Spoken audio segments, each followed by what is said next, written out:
आपण पाहत आहात महाराष्ट्र न्यूज लाईव्ह, वेगवान बातम्या देणारे एकमेव न्यूज चॅनल। गेल्या 2 दिवसांपासून माध्यमांमध्ये चर्चेत असलेल्या जमीन व्यवहाराबाबत मी सविस्तर माहिती घेतली आहे। या प्रकरणात माझा अथवा माझ्या कार्यालयाचा कोणत्याही पद्धतीने सहभाग नाही। या संदर्भात कोणतीही मदत, हस्तक्षेप किंवा फोनवर संवाद माझ्याकडून अथवा माझ्या कार्यालयाच्या माध्यमातून झालेला नाही। हा फक्त प्राथमिक करार असून याविषयी कुठलाही आर्थिक व्यवहार झालेला नाही, तसंच जमिनीचा ताबाही घेण्यात आलेला नाही। त्याचप्रमाणे पार्थ पवार याने तो करार रद्द करण्याचा निर्णय घेतला आहे। सदर प्रकरणाची शासन नियुक्त समितीमार्फत सखोल चौकशी होईल आणि जे असेल ते सत्य समोर येईल। कोणी दोषी आढळल्यास योग्य ती कायदेशीर कारवाई केली जाईल। मी आजवर सदैव कायदा, नियम आणि पारदर्शकतेच्या चौकटीत राहून काम करत आलो आहे आणि पुढेही हीच मूल्ये जपत काम करत राहीन, असा विश्वास मी महाराष्ट्रातील तमाम जनतेला देतो। मधून एक कॉमेंट्स करून त्याच्यात टार्गेट करण्याचा प्रयत्न करतात।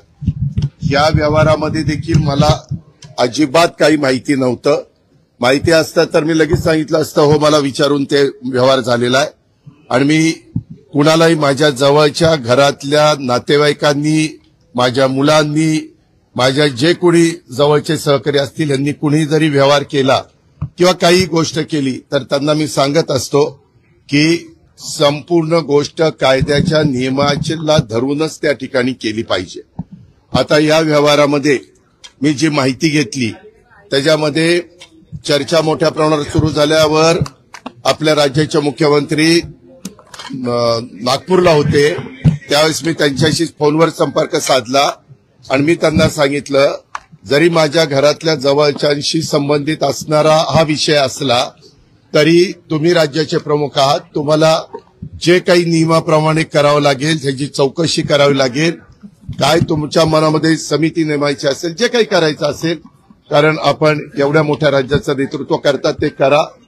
मला माझा त्या गोष्टीला पाठिंबाच राहील, कारण शेवटी वस्तुस्थिती आरोप करणं सोपं असतं, परंतु त्या आरोपातली वस्तुस्थिती काय आहे हे जनतेला कळणं देखील तितकंच महत्वाचं असतं।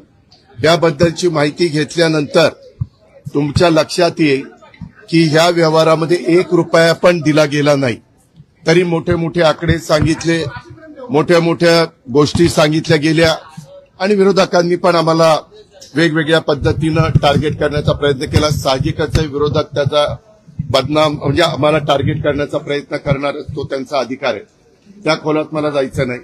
परंतु मला आज संध्याकाळी कळालं की ह्यामध्ये ते जे काही डॉक्युमेंट झालेले होते ते सगळे कॅन्सल करण्यात आलेले आहेत।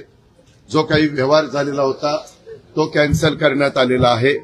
दुसरी गोष्ट, या राज्याचे ऍडिशनल चीफ सेक्रेटरी रेव्हेन्यू यांच्या अध्यक्षतेखाली काही विभागीय आयुक्त आणि काही वेगवेगळे मान्यवर यांची समिती आजच काहीतरी जाहीर करण्यात आलेली, विभागीय आयुक्त पुणे, अप्पर मुख्य सचिव, महसूल मुद्रांक नोंदणी, जमाबंदी आयुक्त आणि संचालक भूमी अभिलेख, नोंदणी महानिरीक्षक व मुद्रांक नियंत्रक पुणे, जिल्हाधिकारी पुणे आणि सहसचिव मुद्रांक महसूल व वन विभाग, आणि त्यांना ह्या संदर्भामध्ये या सगळ्याची चौकशी करून हे साधारण 1 महिन्याच्या आत हा अहवाल सादर करावा अशा पद्धतीनं सूचना केलेल्या आहेत की मौजे मुंडवा तालुका पुणे सगळी चौकशी होईल। कुणी सांगितल्यामुळे हे घडलं, कुणाचे फोन गेलेले होते, कुणी त्याच्यामध्ये दबाव आणलेला असेल तर दबाव आणला होता का, आणला होता तर कुणी आणला होता, आणला नव्हता तर मग कुणी अधिकाऱ्यांनी असं कसं केलं, ह्या सगळ्या गोष्टी चौकशी समिती पुढे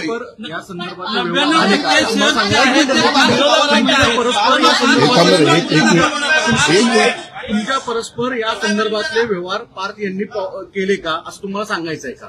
याबद्दल नाही, मला हा व्यवहार झालेला माहिती नव्हता। सागर, मी तुला स्पष्टपणे सांगतो, माहिती असता तर मी तुम्हाला आधीच सांगितलं असतं, हो या व्यवहारात मला माहिती आहे। मी नाही रे बाबा, ज्यावेळेस कधी कुणी काही चर्चा करतं, हे कुठल्याही व्यवहाराचे असो, कुठलाही व्यवहार कुणी मला विचारलं तर मी सांगतो जे काही नियमाप्रमाणे असेल ते करा। नियमाच्या बाहेर जाऊन कुणी केलेलं मला त्या ठिकाणी चालणार नाही। मी आज दुपारी माझ्या ऑफिसच्या प्रत्येक अधिकारी जे आहेत त्यांनाही विचारलं की तुम्ही डीसीएम ऑफिसमधनं कुणाला फोन करून दबाव आणला का? कुणीही त्याचा दबाव आणलेला नाही. या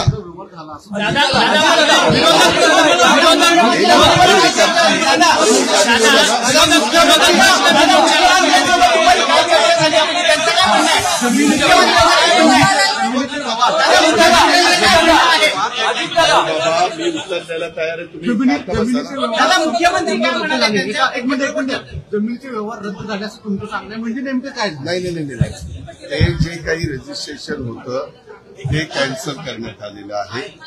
त्याच्यामध्ये आता ते रजिस्टर ऑफिसला काय तिथं सादर केलं मला एवढीच माहिती मिळाली. हे सगळं रद्द करण्यात आलेलं आहे.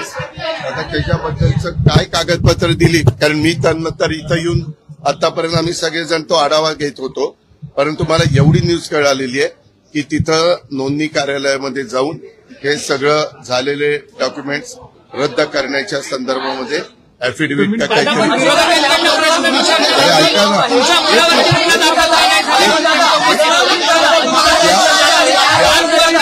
ऐका ना, अरे बाबा, ही जमीन ही सरकारी जमीन आहे.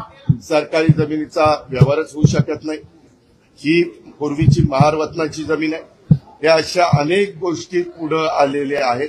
त्याच्याबद्दलच एसीएस रेव्हेन्यू आणि त्यांची टीम ही चौकशी करणार आहे. मग असं असताना इथं रजिस्ट्रेशन झालं कसं, कुणी केलं, कोण त्याला जबाबदार आहे, त्या सगळ्या गोष्टी त्याच्या ठिकाणी होतील. आणि त्याच्यामध्ये मला वाटतं 3 लोकांच्यावर एफआयआर मध्ये नावं टाकली गेलेली आहेत.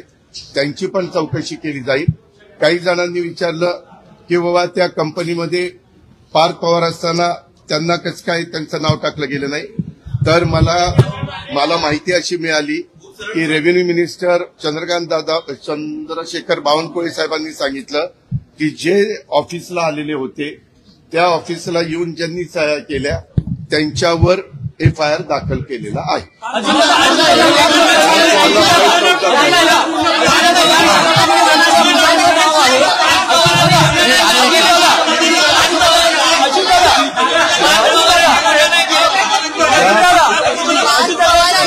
याबद्दलची कुठलीही माहिती ही इत्थंभूत सगळी की काय आहे कसं आहे, कारण काही जणांनी त्या जमिनीचा 2005-06 काही पैसे देऊन व्यवहार केलेला होता. त्याच्या संदर्भामध्ये पार्थच्या कंपनीला किंवा पार्थ आणि त्याचा जो काही सहकारी आहे दिग्विजय पाटील त्यांना कुणालाही जास्त त्याच्यातली माहिती नव्हती असं त्यांच्या बोलण्यात आलेलं आहे. अर्थात ही सगळी आता चौकशी. महाराष्ट्र न्यूज चॅनलला लाईक करा, शेअर करा आणि सबस्क्राईब करा.